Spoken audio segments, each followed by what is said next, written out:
ओम गुरु ब्रह्मा गुरु विष्णु गुरुदेव महेश्वर गुरु साक्षात् परब्रह्म तस्मै श्री गुरुवे नमः। आदो देवकी देवगर्भजननं गोपीगिरे वर्धनं मायापूतन जीवतापहरणं गोवर्धनो दारणं कंसछेदन कौरवादिहननं कुन्तीसुता पालनम् एतत् श्रीमद्भागवतं पुराणकथितं श्रीकृष्णलीलामृतं निगमकल्पतरोर्गलितं फलं शुकमुखाद्रव अमृतसंयुतं पिबत भागवतं रसमालया मुहुरहो रसिका भुवि भावुका। भगवान श्री कृष्णचंद्र नारायण जी के चरण कमलों में नतमस्तक होकर के गुरु श्री वेद व्यास जी, गुरु श्री माधवाश्रम जी, गुरु श्री नारद जी, गुरु श्री सुखदेव जी, गुरु श्री शुद्ध जी के चरण कमलों में नतमस्तक होकर के मैं ये श्रीमद् भागवत पुराण के 10वें स्कंद का 39वां अध्याय पढ़ने जा रहा हूँ, जिसमें श्री कृष्ण और बलराम का मथुरागमन आज का प्रसंग है। श्री शुकवाच शुकोपविश्य पर्यङ्के रामकृष्णोरुमानिता लेभे मनोरथान् सर्वान् पथियान् च चकार किमलभ्यं भगवती प्रसन्ने श्रीनिकेतने तथापि तत्परा राजन् हि वाञ्छन्ति किञ्चन सायं तनासनं कृत्वा भगवान् देवकी सुता सूर्यत्सुव्रतं कंसस्य प्रच्छान्यचिकीर्षितम्। श्री सुखदेव जी कहते हैं, भगवान श्री कृष्ण और बलराम जी ने अक्रूर जी का भली भांति सम्मान किया। वे आराम से पलंग पर बैठ गए। उन्होंने मार्ग में जो जो अभिलाषाएँ की थी वे सब पूरी हो गई। परीक्षित लक्ष्मी के आश्रय स्थान भगवान श्री कृष्ण के प्रसन्न होने पर ऐसी कौन सी वस्तु है जो प्राप्त नहीं हो सकती है। फिर भी भगवान के परम प्रेमी भक्तजन किसी भी वस्तु की कामना नहीं करते हैं। देवकी नंदन भगवान श्री कृष्ण ने सायंकाल का भोजन करने के बाद अक्रूर जी के पास जाकर अपने स्वजन संबंधियों के साथ कंस के व्यवहार और उसके अगले कार्यक्रम के संबंध में पूछा। भगवान श्री कृष्ण ने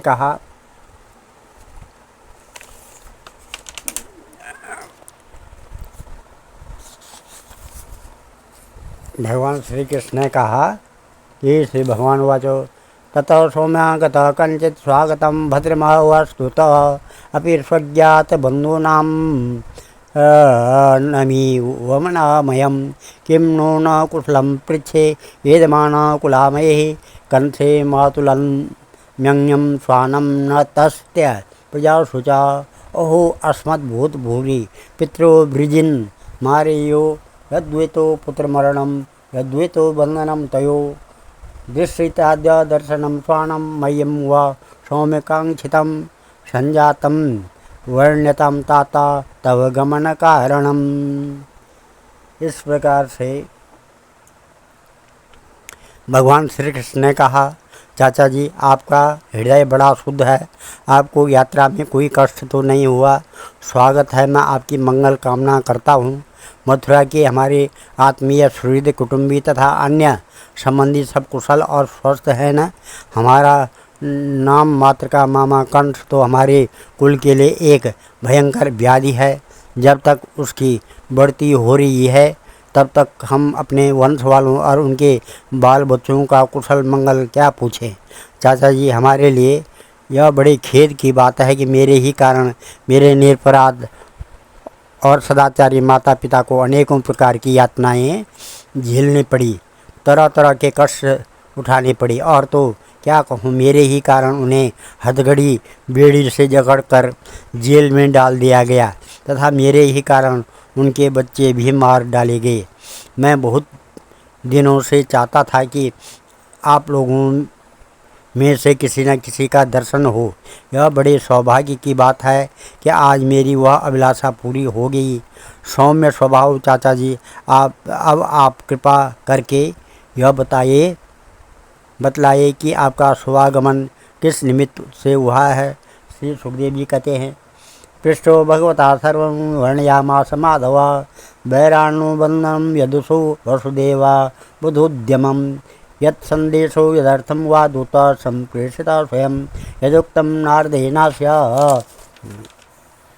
स्वजनामानकुन्दुन्दभिः श्रुत्वा कुरुर्वचा कृष्ण बलस्य परवीरः प्रहस्यानन्दं पितरं राज्यादृष्टं विजज्ञतु गोपान् समादृशत्सोऽपि गृहतां सर्वघोरसा उपायनानि गृहद्वं युज्यतां शकटानि च यस्यामासो मधुपुरीं दास्यामो नृपतिरसान् द्रक्ष्यामासो महत्पर्व यान्ति जानपदा किल एवं मां घोषयत् छत्वा नन्दगोपा स्वगोकुले गोप्यस्तादुपसृत्य बहुरोचतामृशं रामकृष्णो पुरीं नेतुम् अक्रूरं व्रजमागतम् काश्चित् तत्कृतहितपश्चात् अम्लान्मुखश्रिया स्त्रसद् उत्कूलवलय केशग्रन्थ्याश्च काञ्चन अन्याश्च तदनुध्यानं निरुता शेषवृत्तया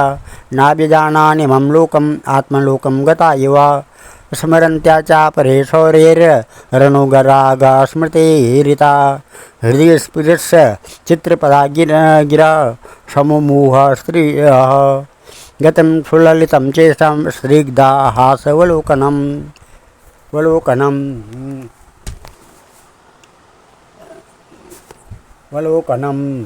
अशोकापहानि नर्माणि प्रोदापचतरितानि च चिन्तयन्तो मुकुन्दस्य भीता विरहा कातरा समेता सहस्रशः प्रोचुर अश्रुमुख्याच्युताशयः। इस प्रकार से श्री सुखदेव जी कहते हैं, परीक्षित, जब भगवान श्री कृष्ण ने अक्रूर जी से इस प्रकार प्रश्न किया तब उन्होंने बतलाया कि कंस ने तो सभी यदुवंशियों से घोर बैर ठान रखा है। वह वसुदेव जी को मार डालने का भी उद्यम कर चुका है। अक्रूर जी ने कंस का संदेश और जिस उद्देश्य से उसने स्वयं अक्रूर जी को दूत बनाकर भेजा था और नारद जी ने जिस प्रकार वसुदेव जी के घर श्री कृष्ण के जन्म लेने का वृतांत उसको बता दिया था, सो सब कह सुनाया। अक्रूर जी की यह बात सुनकर विपक्षी शत्रुओं का दमन करने वाले भगवान श्री कृष्ण और बलराम जी हंसने लगे और इसके बाद उन्होंने अपने पिता नंद जी को कंस की आज्ञा सुना दी। तब नंद बाबा ने सब गोपों को आज्ञा दी कि सारा गोरस एकत्र करो, भेड़ की सामग्री ले लो और छकड़े जोड़ो। कल प्रातः काल ही हम सब मथुरा की यात्रा करेंगे और वहाँ चलकर राजा कंस को गोरस देंगे। वहाँ एक बहुत बड़ा उत्सव हो रहा है, उसे देखने के लिए देश की सारी प्रजा इकट्ठी हो रही है। हम लोग भी उसे देखेंगे। नंद बाबा ने गांव के कोतवाल के द्वारा यह घोषणा सारे ब्रज में करवा दी। परीक्षित, जब गोपियों ने सुना कि हमारे मनमोहन श्याम सुंदर और गौर सुंदर बलराम जी को मथुरा ले जाने के लिए अक्रूर जी ब्रज में आए हैं, तब उनके हृदय में बड़ी व्यथा हुई। वे व्याकुल हो गई। भगवान श्री कृष्ण के मथुरा जाने की बात सुनते ही बहुतों के हृदय में ऐसी जलन हुई कि गर्म सांस चलने लगी, मुख कमल कुमला गया और बहुतों की ऐसी दशा हुई। वे इस प्रकार अचेत हो गए कि उन्हें खिसकी हुई ओढ़ने गिरते हुए कंगन और ढीले हुए जूड़ों तक का पता न रहा। भगवान के स्वरूप का ध्यान आते ही बहुत सी गोपियों की चित्तवृत्तियाँ सर्वथा निवृत्त हो गई, मानो वे समाधिस्थ आत्मा में स्थित हो गई हों और उन्हें अपने शरीर और संसार का कुछ ध्यान ही न रहा। बहुत ही सी गोपियों के सामने भगवान श्री कृष्ण का प्रेम, उनकी मंद मंद मुस्कान और हृदय को स्पर्श करने वाले विचित्र पदों से युक्त मधुर वाणी नाचने लगी। वे उसमें तल्लीन हो गई और मोहित हो गई। गोपियाँ मन ही मन भगवान की लटकीली चाल, भाव भंगी, प्रेम भरी मुस्कान, चितवन सारे शोकों को मिटा देने वाली ठिठोलियाँ तथा उदारता भरी लीलाओं का चिंतन करने लगी और उनके विरह के भय से कातर हो गई। उनका हृदय, उनका जीवन सब कुछ भगवान के प्रति समर्पित था। उनकी आंखों से आंसू बह रहे थे। वे झुंड की झुंड इकट्ठे होकर इस प्रकार कहने लगी। गोपियों ने कहा, ओहो विधातस्तव न क्वचिद्दया संयोज्य मित्रा प्रणयेन देहिना तस्मात् कृतार्थान् विनक्ष्य पार्थकं विक्रीडितं तेर्वक चेष्टतं यथा यस्त्वं प्रदर्श्याश्रित कुन्तलावृतं मुकुन्दवक्त्रं शुकपोलमुन्नसं शोकापणोदस्मितलेशसुन्दरं करोषि पारोक्षमसाधु ते कृतं क्रूरस्त्वं अक्रूरसमाख्यया स्मना चक्षुर्ये दत्तं हर्षे बताज्ञवत् एनेकदेशे खिलसर्गसौष्ठवं त्वदीयमद्राक्षम वयं मधुदुषा नन्दसूनो क्षणभङ्गसौहृद समीक्षते न स्वकृतातुरावता विहाय गेहान् स्वजनान् श्रुतान् पतिं सुदास्यमाद्योपगतां नवप्रिया शुकं प्रवाता रजनीयमाशिषा सत्यापवूः पुर्योषितां ध्रुवं या सम्प्रविष्टस्य मुखं बृहस्पतेः पाषाण्त्यपाङ्गोत्कलितस्मितावसवं तासां मुकुन्दो मधुमञ्जुभासिते गृहीतचित्ता परवान्मनस्वापि कथं पुनर्न प्रतियास्यते बला ग्राम्यान् सलज्जास्मित विभ्रमे भ्रमन् अद्य ध्रुवं तत्र दिशो भविष्यते दासारभोजान्दक विष्णुसात्वतां महोत्सवा श्रीरमणं गुणास्यदं रक्षन्ति ये चाध्वनिदेविकी सुतं मैतद्विधस्य करुणस्य नाम भूद अक्रूर एतदेव दारुणम् ईशावनाश्वास्य दुःखितं जनं प्रियात् प्रियं नेशते पारमध्वनम्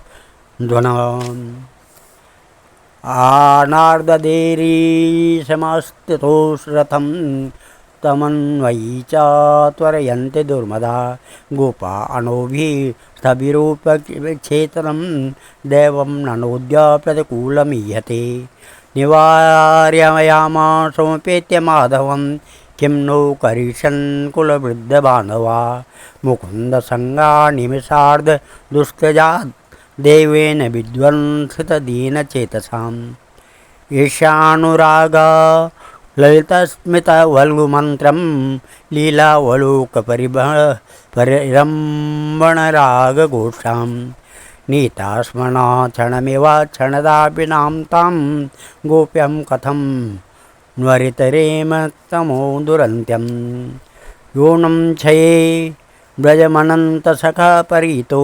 गोपीर्विशन्खुररजस्फुरिताकस्त्रजं वेणुं क्वणन् स्मितकटाक्षनिरीक्षणेन चित्तं क्षणोत्यमूर्तेन कथं भवेम।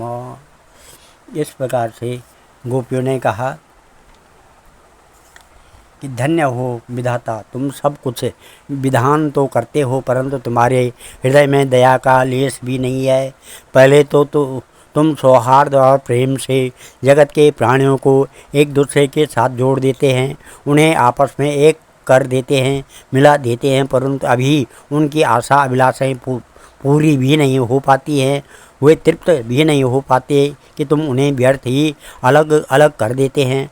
सच है तुम्हारा यह खिलवाड़ बच्चों के खेल की तरह व्यर्थ है। यह कितने दुख की बात है विधाता, तुमने पहले हमें प्रेम का वितरण करने वाले श्याम सुंदर का मुख कमल दिखलाया। कितना सुंदर है वह, काले काले घुंघराले बाल कपोलों पर झलक रहे हैं, मरकत मणि से चिकने स्त्रग्ध कपोल और तोते की चोंच भी सुंदर नासिका तथा अधरों पर मंद मंद मुस्कान की सुंदर रेखा जो सारे शोकों को तत्क्षण भगा देती है। विधाता, तुमने एक बार तो हमें वह परम सुंदर मुख कमल दिखाया, अब उसे ही हमारी आंखों से ओझल कर रहे हो। सचमुच तुम्हारी यह करतूत बहुत ही अनुचित है।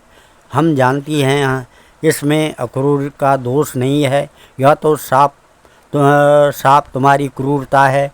वास्तव में तुम्हें अक्रूर के नाम से यहाँ आए हो और अपनी ही दी हुई आँखें तुम हमसे मूर्ख की भांति छीन रहे हो। इनके द्वारा हम श्याम सुंदर के एक एक अंग में तुम्हारी सृष्टि का संपूर्ण सौंदर्य निहारती रहती थी। विधाता तुम्हें ऐसा नहीं करना चाहिए। अहो नंद नंदन श्याम सुंदर को भी नए नए लोगों से नेह लगाने की चाट पड़ गई है। देखो तो सही, इनका सौहार्द, इनका प्रेम एक क्षण में ही कहाँ चला गया। हम तो अपने द्वार स्वजन संबंधी पति पुत्र आदि को छोड़कर इनकी दासी बनी और इन्हीं के लिए आज हमारा हृदय शोकातुर हो रहा है। परंतु ये ऐसे हैं कि हमारी और देखते ही नहीं। आज की रात का प्रातःकाल मथुरा की स्त्रियों के लिए निश्चय ही बड़ा मंगलमय होगा। आज उनकी बहुत दिनों की अभिलाषाएँ अवश्य ही पूरी हो जाएंगी। जब हमारे ब्रजराज श्याम सुंदर अपनी तिरछी चितवन और मंद मंद मुस्कान से युक्त मुखार बिंद का मादक मधु वितरण करते हुए मथुरापुरी में प्रवेश करेंगे, तब वे उनका पान करके धन्य धन्य हो जाएंगी। यद्यपि हमारे श्याम सुंदर धैर्यवान होने के साथ ही नंद बाबा आदि गुरुजनों की आज्ञा में रहते हैं, तथापि मथुरा की युवतियाँ अपने मधु के समान मधुर वचनों से इनका चित्त बरबस अपनी ओर खींच लेंगी और ये उनकी सलज्ज मुस्कान तथा विलासपूर्ण भाव भंगी से वही रम जाएंगे। फिर हम गंवार ग्वालिनों के पास ये लौटकर क्यों आने लगे।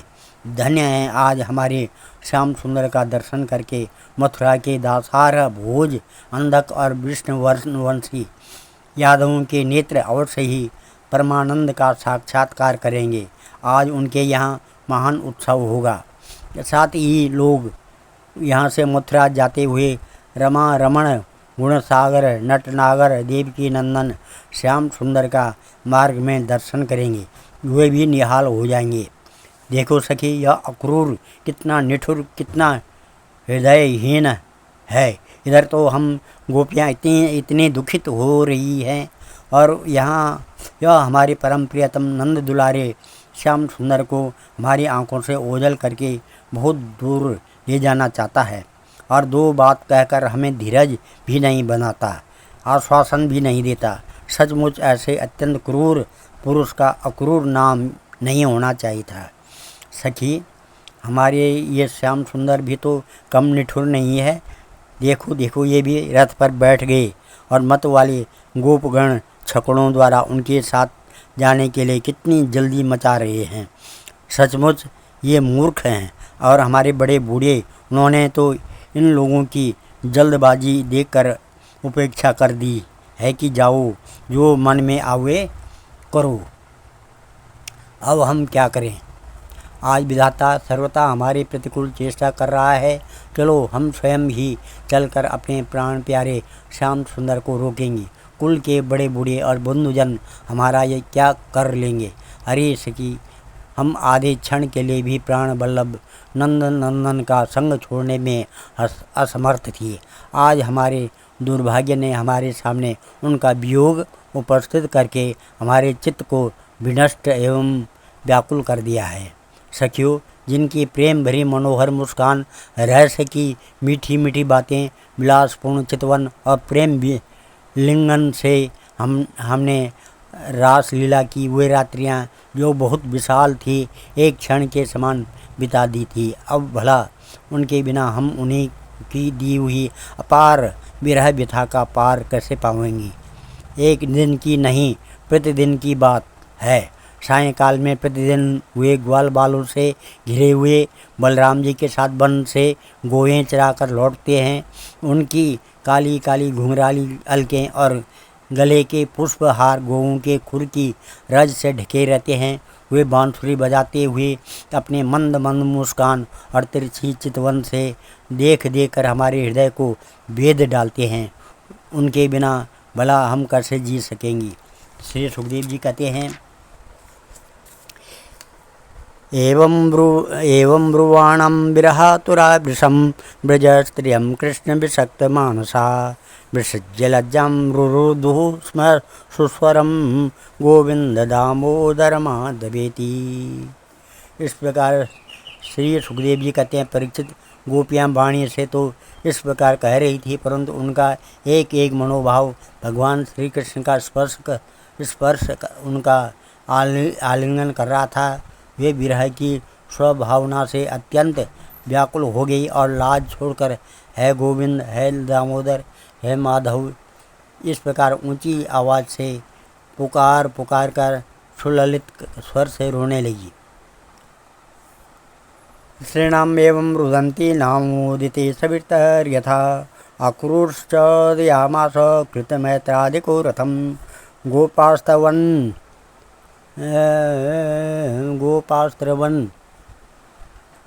गोपास्त्रवन् संजन्ता नन्दादा सकटैस्तथा आदायोपायनं भूरि कुम्माना गोरससंवृतान् गोप्यश्च दयितं कृष्णम् अनुव्यज्यानुरञ्जिता प्रत्यादेशं भगवता काङ्क्षन्त्याश्चावतस्थिरे तावस्तथा तप्यतिर्वीक्ष्य स्वप्रस्थाने यदुत्तमा शान्त्वयामास सप्रेमहेर्रायास्या इदं दौतके यावदालाक्षते केतुर्यावद्रेणुरथस्य च अनुप्रस्थापितात्मानो लेख्यानीवोत्पलक्षिता ता निराशा निवृत्तुर्गोविन्द विनिवर्तने विशोक अह्निन्युर्गायन्त्या प्रियचेष्टितं भगवन्वानपि सम्प्राप्तो रामक्रोडितो नृप रथेन वायुवेगेन कालन्दी मगनाशिनीं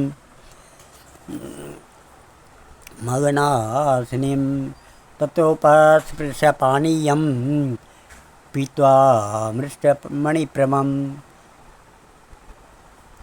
वृक्षषण्डम् उपभृज्य स राम रथमाविशत् अक्रूरस्ता उपामन्त्रा निवेशच्च च रथोपरि कालिन्द्या हृदयमागत्य स्नानं विददाचरत् निमज्य तस्मिन् सलिले जपन् ब्रह्म सनातनं ताविव ददर्शे क्रूरो रामकृष्णो समन्वितो तौ रथस्थो कथं यः सुतावानकन्दुन्दवे तर्हि स्वित्सन्दनेन सा इत्यन्नो मज्य व्यचष्टसा तत्रापि च तथा पूर्वम् आसीन पुनरेव च सा निमज्य दर्शनं यन्मे मृषां किं सलिलेतयो। इस प्रकार से परीक्षित इधर भगवान श्री कृष्ण भी बलराम जी और अक्रूर जी के साथ वायु के समान वेग वाले रथ पर सवार होकर पाप नाशनी यमुना जी के किनारे जा पहुँचे। वहाँ उन लोगों ने हाथ मुँह धोकर यमुना जी का मरकत मणि के समान नीला और अमृत के समान मीठा जल पिया। इसके बाद बलराम जी के साथ भगवान वृक्षों के झुरमुट में खड़े रथ पर सवार हो गए। अक्रूर जी ने दोनों भाइयों को रथ पर बैठाकर उनसे आज्ञा ली और यमुना जी के कुंड अनंत तीर्थयार पद पर आकर वे विधिपूर्वक स्नान करने लगे। उस कुंड में स्नान करने के बाद वे जल में डुबकी लगाकर गायत्री का जप करने लगे। उसी समय जल के भीतर अक्रूर जी ने देखा कि श्री कृष्ण और बलराम दोनों भाई एक साथ ही बैठे हुए हैं। अब उनके मन में यह शंका हुई कि वसुदेव जी के पुत्रों को तो मैं रथ पर बैठा आया हूँ, अब वे वहाँ जल में कैसे आ गए? जब यहाँ हैं तो शायद रथ पर नहीं होंगे। ऐसा सोचकर उन्होंने सिर बाहर निकाल कर देखा कि वे उस रथ पर पूर्ववत बैठे हुए हैं। उन्होंने यह सोचकर कि मैंने उन्हें जो जल में देखा था वह भ्रम ही रहा होगा, फिर डुबकी लगाई। इस प्रकार से भूयस्तत्राभिशो द्रक्षास्तूयमानं महीश्वरी सिद्धचारणा गन्धर्वैर् सुरेर्नरकतैकन्धरे सहस्रशीर्षं देवं सहस्रफणमौलिनं नीलाम्बरं विश्वश्वेतं शृङ्गे श्वेतम् एवं श्रितं तत्सो संगे घनश्यामा पीतकोशेयवाससं पुरुखं चतुर्भुजं शान्तं पद्मपत्रारुणीक्षणं चारु प्रसन्नवदनं चारुहासनिरीक्षणं शुभ्रनसं चारुकर्णं शुकपोलारुणाधरं प्रलम्बपीवरभुजं तुङ्गासौरस्थलश्रियं कम्बुकण्ठं निमग्नाभि बलिमत्पल्लवोदरं बृहत्कटितश्रोणिक भोरुद्वयानुतं चारुजानुयुगं चारुर्जङ्गायुगलसंयुतं तुङ्गगुल्फारुणनख भ्रातदीधितेभिर्वृतं नवाङ्गुल्याङ्गुष्ठदलैर्बिलसत्पादपङ्कजं सुमहार हरमणि व्राता किरीट कटकांगदे कटसूत्र ब्रह्मसूत्र हारनूपुरकुण्डले भ्राजमानं पद्मकरं शङ्खचक्रगदाधरं श्रीवत्सवक्षसं भ्राजत्कौस्तुभं वनमालिनं सुनन्दनन्दप्रमुखे पार्षदे सनकादिभिः सुरेशैर्ब्रह्मरुद्रार्धैर्नवभीष्टाद्वयोतमे प्रह्लाद नारद वसु प्रमुखैर्भार्गव उत्तमः स्तूयमानं पृथग्भावैर्वचोभिरमलात्मभिः श्रिया पृष्ठा गिराकान्त्या कृत्या तुष्टये इलयोर्जया विद्यया शक्त्या मायया च अन्यसेवितम्। इस प्रकार से परंतु फिर उन्होंने वहाँ भी देखा कि साक्षात अनंत देव श्री शेष जी विराजमान हैं और सिद्ध चारण गंधर्व एवं असुर अपने अपने सिर झुकाकर उनकी स्तुति कर रहे हैं। शेष जी के 1000 सिर हैं और उनके फण पर मुकुट शोभित हैं। कमल नाल के समान उज्ज्वल शरीर पर नीलांबर धारण किए हुए हैं और उनकी ऐसी शोभा हो रही है मानो 1000 शिखरों से युक्त श्वेतगिरि कैलाश शोभायमान हो। और क्रूर जी ने देखा कि शेष जी की गोद में श्याम मेघ के समान घनश्याम विराजमान हो रहे हैं। वे रेशमी पीताम्बर पहने हुए हैं। बड़ी ही शांत चतुर्भुज मूर्ति है और कमल के रक्त दल के समान लाल दल के समान रत्नारे नेत्र हैं। उनका बदन बड़ा ही मनोहर और प्रसन्नता का सदन है। उनका मधुर हास्य और चारु चितवन चित्त को चुराए लेती है। भुहें सुंदर और नासिका का तनिक ऊंची तथा बड़ी ही सुगढ़ है। सुंदर कान कपोल और लाल लाल अधरों की छटा निराली ही है। बाएं घुटनों तक लंबी और हृष्ट पुष्ट हैं। कंधे ऊंचे और वक्षस्थल लक्ष्मी जी का आश्रय स्थान है। शंख के समान उतार चढ़ाव वाला सुडौल गला, गहरी नाभि और त्रिवली युक्त उदर पीपल के पत्ते के समान शोभायमान है। स्थूल कटि प्रदेश, नितंब हाथी की सूंड के समान जांघें, सुंदर घुटने और पिंडलियां हैं। एड़ी के ऊपर की गांठें उभरी हुई हैं। लाल लाल नखों से दिव्य ज्योतिर्मय किरणें फैल रही हैं। चरण कमल की अंगुलियां और अंगूठे नई और कोमल पंखुड़ियों के समान सुशोभित हैं। अत्यंत बहुमूल्य मणियों से जुड़ा हुआ मुकुट, कड़े बाजूबंद, करधनी, हार, नूपुर और कुंडलों से तथा यज्ञोपवीत से वह दिव्य मूर्ति अलंकृत हो रही है। एक हाथ में पद्म शोभा पा रहा है। शेष 3 हाथों में शंख, चक्र और गदा, वक्षस्थल पर श्रीवत्स का चिन्ह, गले में कौस्तुभ मणि और वनमाला लटक रही है। नंद सुनंद आदि पार्षद अपने स्वामी सनकादि परमर्षि, परब्रह्मा, ब्रह्मा, महादेव आदि देवता, सर्वेश्वर, मरीचि आदि 9 ब्राह्मण, प्रजापति और प्रहलाद, नारद आदि भगवान के परम प्रेमी भक्त तथा 8 वसु अपने परम प्रियतम भगवान समझकर भिन्न भिन्न भावों के अनुसार निर्दोष वेदवाणी से भगवान की स्तुति कर रहे हैं।